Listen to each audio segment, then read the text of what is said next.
ఒక సమయంలో నా మనసులో మెదిలినటువంటి మాటలు రాశాను. ఆ మాటలు చదవాలి అని ఆశపడుతున్నాను. అమ్మా, నీవు ఒక ఆశ్చర్యం.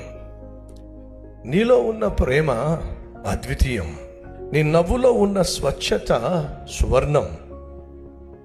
నీ చేతిలో ఉన్న స్పర్శ ఇస్తుంది గొప్ప ధైర్యం. నీ పిలుపులో వినిపిస్తుంది కమ్మదనం. నీ చూపులో కనిపిస్తుంది కనికరం. నీలో మర్చిపోలేనిది క్షమాగుణం.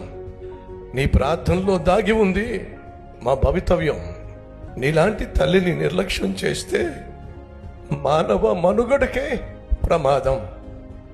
ఇలాంటి తల్లిని దేవుడు నాకు అనుగ్రహించినందుకు ఆయనకు 2 చేతులు జోడించి నమస్కారం తెలియజేస్తున్నాను.